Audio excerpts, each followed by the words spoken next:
everyone. We are back on Get It Girl. It's a home edition, and I'm Natasha Martinez here with an amazing guest to talk to all of us today. I am joined by this incredible woman. She's a force of nature from the Dominican Republic. We have Gabriela Ortega. Thank you so much, Gabriela, for joining us. Thank you so much for having me, Natasha. Hi, everyone. I feel honored. Thank you. It's super exciting. I gotta say, girl, like while I was stalking you for this episode, 2020 has not slowed you down at all. Like you've been getting awards, recognition, speaker opportunities. So first of all, how does that feel as a young woman, you know, really making her way out here in LA? And second of all, how do you continue to stay so like inspired to move forward with your career, especially in a year like this? I think I'm definitely surprised and grateful more than anything, I think, because I feel like in terms of my career and the things I wanted to do, this has been a very fruitful year. I will say though that, you know, it's the process of like, I've been in LA for about 7 years. I went to college here and then sort of started building. So it's nice to see that sort of foundation coming to fruition in a way, but also knowing that, wow, the timing could not be crazier. So definitely I'm grateful, but I will say that I think 2020 is a year that sort of woke us all up in a weird way. Like even before the pandemic, I feel like I was super excited to launch into projects this year. And then after it hit, it was almost that like, okay, now you have no distractions. Now you have to sort of be true to your word and focus on the things that you really want to do. And so at first, I think I was having like a lot of creative outlets in the very beginning to sort of keep sane. But I've also had days where, you know, I've allowed myself to feel what I feel and tune in and slow down. Yeah. But it does feel like how the timing of things has happened. It looks like I've been just like go. And I think it's just funny that way. Like you sort of do a lot of stuff and then you sort of wait and then the results start coming in and like the festival starts happening. And so, yeah, very grateful. But I gotta say, it's been a surprise to me as well to see everything sort of roll the way it has. Absolutely. A nice surprise. Which I don't think it's bad. No, of course not. Not at all. Yeah, and I like that you mentioned, I wanted to bring up the fact that you've been in LA for 7 years now. What has the journey been starting out as an actress, and now I see you're getting into directing as well, you know, with your short film Papi and everything, which we'll dive into a little bit later.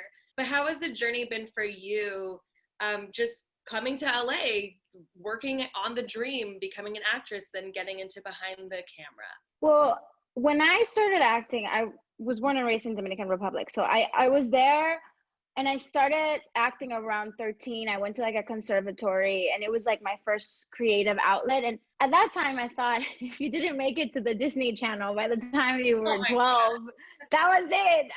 I'm a has-been. This is just a dream. I'm going to be, I don't know, a lawyer. And then it happened in high school when I realized that you could go to school for it and you could major in the arts, because back home there's not really like a degree like that. There's more sort of like independent theater companies and stuff like that.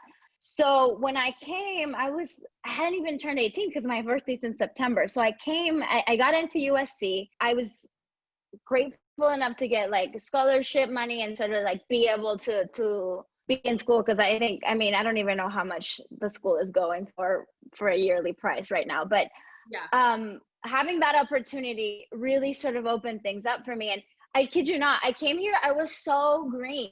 I hadn't even read half of the plays and half of the things that people were doing. Like I felt not behind, but I was super intimidated by the sort of industry model. Mm-hmm. So I am very grateful that the first 4 years I had in this town were in a sort of college setting where even like, it's crazy enough because I was like one of the only Latino people in my class, which feels crazy to say now, but I am grateful to have had that foundation and within the limitations, right? Like seeing that the conversation around diversity was not even half as evolved as it is now. So I had sort of a lot of hiccups there, but within that, I think that sort of pushed me to write.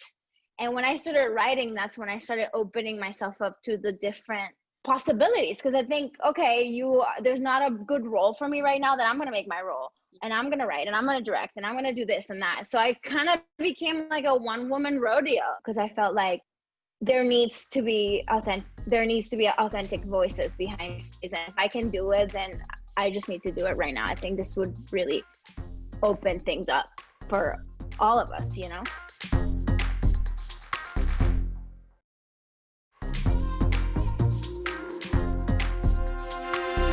With writing and kind of stepping into your own role as a creative, tell me about Papi. This is your directorial debut and, already getting some recognition as well. I saw that it won big in Portugal in August. So tell me about that film and the story behind it and why it's so special to you. Well, Papi is a short documentary portrait of my own father. And I'm really proud of that film, because when I was shooting it, I wasn't thinking, oh, I'm going to make a film. I was just hanging out with my dad, and we do this thing called overlanding, where we travel. But every time I go home, because now like I only get to go ever so often, I want to see as much as possible. It's almost like I'm a tourist in my own country. And when we take these trips and we go to these sort of places that, you can only go if you have sort of like a Jeep or a car, like a 4x4. Okay. And he's taking that as a hobby in his sort of the past 4 or 5 years. And he's pimped out his car to sort of really handle rough roads. And at first I was like, that's so silly. Like, why are we going to do, I don't know. I was like super skeptical about it, because I was like, oh my God, that's such like a guy thing to like pimped out his car. But then he started taking me to them, and he has like a whole community he does this with. And it's so fun. And it's such a great break from, now more than ever, I miss it. Like now that we're just stuck home. Mm-hmm. But I started about a year ago. I started just recording videos, because my dad is sort of like an Instagram personality back home. He has like a bunch of followers for his social media. He's so good at it. I don't know how he does it. Oh my God. 15K. Oh, okay, Papi. He has more followers than me. I'm telling you. I hope it always stays like that. Like, I hope if I ever make it or whatever, I hope people just like follow him first. Because I think it's like my thing. I always tell people, yeah, my dad has more followers than me on social media, which is just hilarious. But when we were doing, I always knew that I wanted to make something with all these little clips I had. And then this particular time, I decided to really sort of take it in, because it was the day after we had like a sort of difficult conversation the day before. And he was like, let's just go to the beach. And it was a very healing day. And I think the way we communicate has so much to do with nature and our relationship to nature. So what I love the most is that it took a year to sort of cultivate that comfort in front of the camera, and sort of me figuring out what I wanted to say and how I wanted to capture him. And then it came together beautifully. It was one of the first days of the year. It was in January, actually, before everything happened. And I actually finished it like the second month of quarantine or something. And yeah, it's just like a very sort of loving tribute to my father. And I'm really proud of it being my first thing, because it's just true to who I am, and he likes it, which is the best part. Well, so I'm really happy that it's going around. That is so touching. I love that it's got, your dad's approval and everything.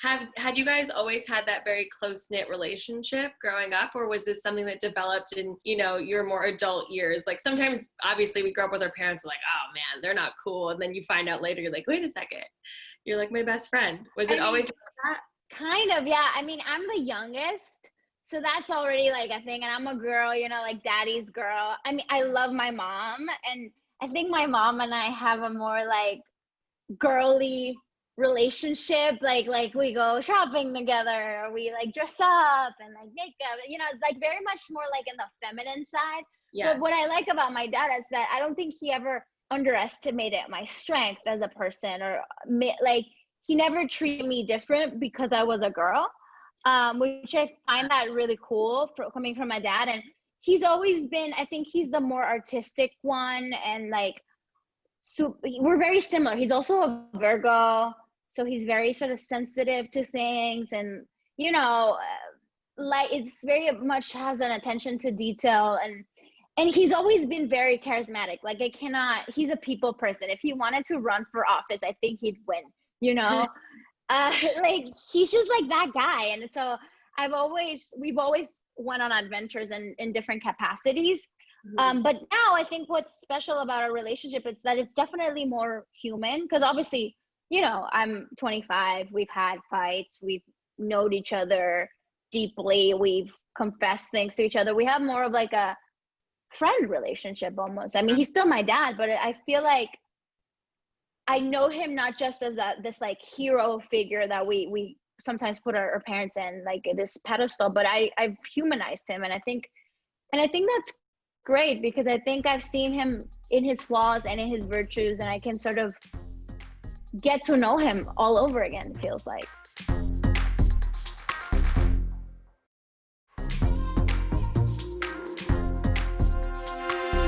Like I said, you've already been very busy, but do you have any upcoming projects that you're very excited about? Maybe any more directorial things, acting things? Yes, I feel like I'm doing like a million things, not gonna lie. I think I set myself for this to be the year where I tried new things, and that became something else in quarantine. But I think it's important because I think I was cultivating these different interests. And so I'm working on a comedy short with one of my best friends. And it's sort of like a full circle experience, because it's about a woman that is stuck in her comfort zone of her relationship that she's had for forever, and she sort of steps out of it. And I feel like in some ways it relates to this moment where we're all stuck and sort of have to be brave enough to sort of come into ourselves again. So I'm excited to sort of dive into that. And she's also like an incredible comedian, and I think it's going to be really funny.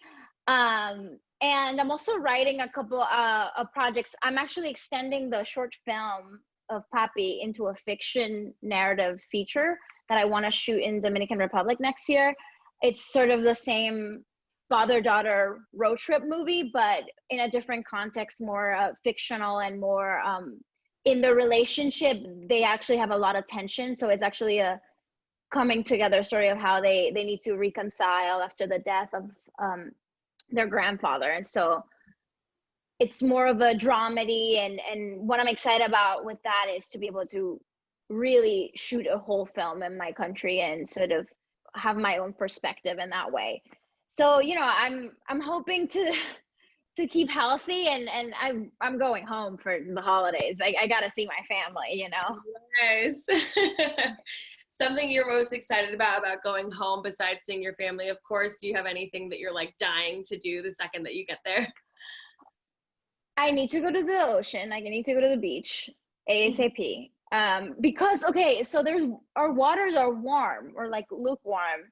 I don't know if I'm just too weak, but I can't do it here in LA. It's so cold. It's cold here. It is like, so cold. I know. I mean, it's not fun to go swimming. No, and then, you know, when I moved to Los Angeles, I was like, oh my God, the beach. We're near the beach. We can go like all the time. And the amount of times I think I've stepped foot in like Los Angeles or like California beach is like 0 to none. So I'm really excited to just like deep dive in my waters to see my family. I mean, I want to see my grandma if I can, like at least from afar, to just like, you know, it's been a heavy year. Also, like, again, even if I'm maybe like doing really well professionally, I think all of us have some sort of PTSD from all of the things that are happening. So I really want to hope to be gentle and like recoup and sort of reflect on the lessons learned, and hopefully see what happens in 2021, you know? But yeah, I just want to see my family and go to the beach.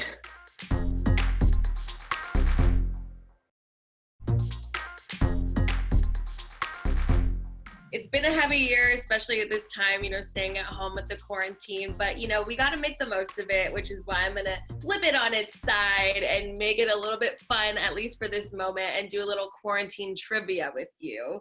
So I'll go through a few different scenarios and you got to be honest, okay?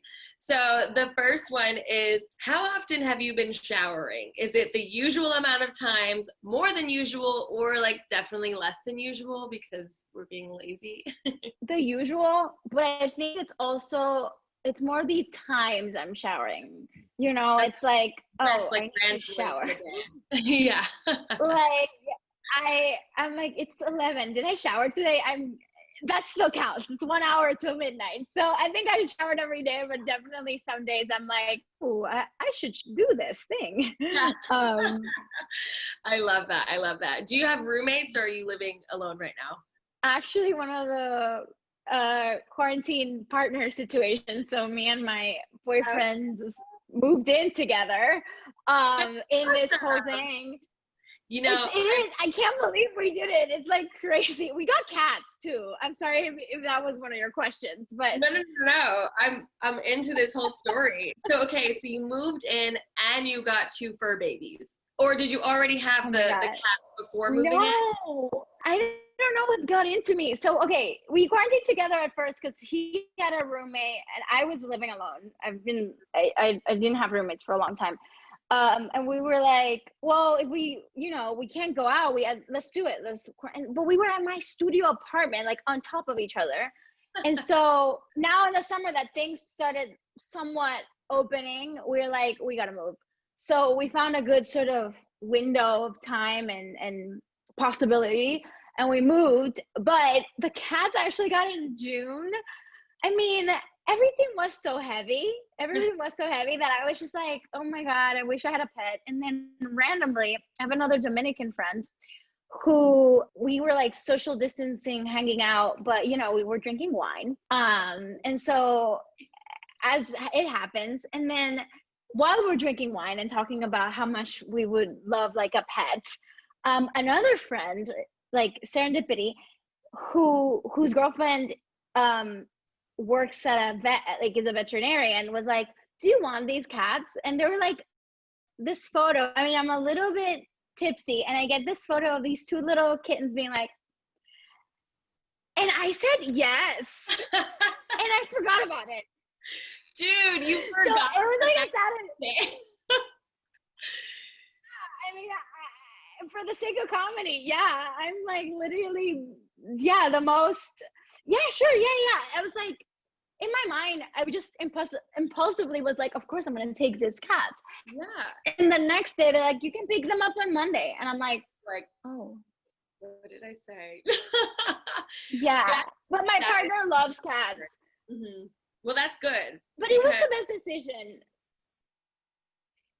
Look, it took a while to like, I mean, it's annoying to clean, like, to, vacuum every day, like heavy vacuuming, but they have made my life so much better. They're like the cutest and the nicest, smartest cats ever. So, and they're brothers, so I didn't want to separate them. It's a whole thing, but very happy. You have to keep them together. I have been for the last few months just mulling over the idea of getting a dog myself. And I just feel like the universe has just been like, you've been wanting one, now is the right time. And I've been fighting it. And more recently, people are like, just do it. And now your story has inspired me. I'm just going to get, one of my girlfriends, get a bottle of wine and then just go for it. I'll follow in your footsteps. Yeah, dude, it's like a tattoo. I mean, I feel like those things, it's like, yeah, you mull it over for so long and you keep saying the right time. And then you need that extra push to just go and do it. That, I feel like, I always wanted to talk to. Dogs are more responsibility. But I feel like if you feel like you're in a good place, why not? Like, right? And now that, so many parents need homes, I adopted them. Like, it's just so good to like give a little friend a home. I agree. Wow. This has been such a great quarantine story. I love it. Very happy for you and your boyfriend, because I feel like relationships right now, it's like, this is the test, right? It's either a make or break. So very happy for the both of you guys. Before I let you go, what has been your guilty pleasure in quarantine? Is it watching bad TV, becoming addicted to Zoom, or being in your pajamas for like forever? Never addicted to Zoom. I mean, as much, I'm such a people person, I need to hug someone. No, but even though like it's gotten me to meet people like you. But I will say, I went through so much Project Runway at the beginning of the quarantine. Just like, I'm not a reality TV person, but I go hard for the competitions. So I watched every single clothes competition you can imagine. I watched, and then I started onto the Great British Baking Show. I can't get out. It's done. So I just started rewatching America's Next Top Model. All of the seasons are on Hulu, I think. Oh my God. First of all, it brought me back to like my upbringing because I was obsessed with that show, but I'm right there with you. The competition shows are the best. I think that's the Virgo in us. I didn't know they were all on Hulu. Yeah, girl, you got to check it out. That's your new obsession. Am I going to have to? Oh no. Oh my God. Let that I like take photos on the Hulu. Dude, I think I learned to pose because of that show. Yeah. Like, oh my God, it was the best. Oh my God. I love Tyra. Well, honestly, thank you so much for just chatting with us. I had the best time getting to know you. Definitely feel like we're Zoom friends now, and hopefully once this quarantine lifts, oh my God, real life friends. So thank you so much, Gabriela, for joining us. Where can everyone follow you online? Thank you. Well, I am at Gabriela Ortega 5 and Instagram. Don't have Twitter. And I also, you can see some of my projects at Jevita Films, which is JEVITA Films.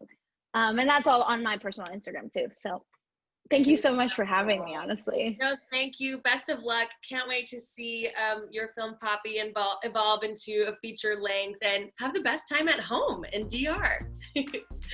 Thank you. You too have a great holiday season. Thank you. Bye. You too. Bye.